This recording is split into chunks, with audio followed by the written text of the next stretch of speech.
ओम श्री गणेशाय नमः। ओम श्री राधे कृष्ण शरणं मम। ओम श्री रामलखन हनुमान शरणं मम। श्री पितर महाराज शरणं मम। देव ऋषि नारद जी महाराज शरणं मम। श्री सुखदेव जी महाराज शरणं मम। प्यारे प्रभु जी, कोटि कोटि सादर चंदन स्वीकारो स्वीकारो स्वीकारो। अब आइए प्रभु श्रीमद् भागवत पुराण के सप्तम स्कंद के 6वें अध्याय की कथा श्रवण करें। प्यारे भक्तजनों, आइए हम 6वें अध्याय की कथा श्रवण करें। प्रेम पूर्वक श्रवण कीजिए। प्रहलाद जी का असुरों के बालकों को उपदेश देना। प्रहलाद जी बोले, हे बंधुओं, यह मनुष्य जन्म इस संसार में बड़े उत्तम कार्यों से मिलता है।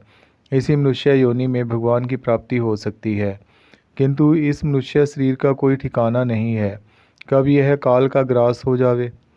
इसलिए बुद्धिमानों को भजन पूजन के लिए वृद्धावस्था का इंतजार नहीं करना चाहिए। जब समय मिले तभी इस भगवत प्राप्ति के साधन को करना चाहिए। बालकपन में के 20 वर्ष खेल कूद में ही निकल जाते हैं। बुढ़ापे के अंतिम 20 वर्ष दुर्बलता के कारण बिल्कुल व्यर्थ हो जाते हैं। केवल युवावस्था के कुछ वर्ष शेष रहते हैं। इन वर्षों में मनुष्य आधा काल सोने में निकाल देता है और आधा काल स्त्री बच्चों के पालन पोषण के उद्योग आदि धंधों में तथा विषय भोगों में समाप्त कर देता है। भगवत चिंतन का उसे कोई भी समय नहीं मिला और उसने यह अमूल्य मनुष्य जीवन फिर जिसका पाना अति दुर्लभ है, व्यर्थ में ही नष्ट कर देता है। यह सांसारिक सुख तो जीव को प्रारब्धवश प्रत्येक योनि में मिलते रहते हैं, किंतु भगवत प्राप्ति केवल इसी मनुष्य योनि में ही प्राप्त होती है। इसलिए बुद्धिमान मनुष्य को अपने कल्याण का उपाय इसी मनुष्य योनि में ही करना चाहिए। हे बालकों, जिसकी इंद्रियां अपने वश में नहीं है, वह गृहस्थी के जंजाल में फंस जाता है। जिस प्रकार रेशम का कीड़ा स्वयं अपने को अपने ही उत्पन्न किए हुए जाल में फंसा लेता है, उसी प्रकार यह प्राणी अपने ही किए कर्मों में स्वयं फंस जाता है।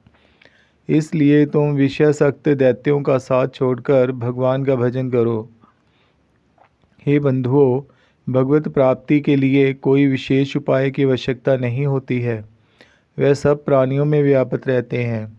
महततः पंचभूत तन्मात्राएं तथा संपूर्ण प्रकृति में एक ही अविनाशी परमात्मा व्यापक है। उसकी माया के द्वारा उसे सब भूले रहते हैं। तुम लोग असुरी प्रकृति छोड़कर सब पर दया करो, सबकी भलाई करो, भगवान तुम्हें अवश्य प्राप्त हो जाएंगे। दैत्यों के बालक बोले, हे प्रहलाद जी, अभी आपकी अवस्था छोटी है।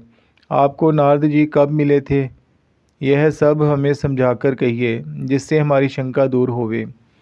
प्यारे भक्तजनों, सप्तम स्कंद के 6ठे अध्याय को यहीं पर विश्राम देते हैं। 7वें अध्याय की कथा हम कल श्रवण करेंगे। तब तक के लिए जय जय श्री राधे कृष्ण।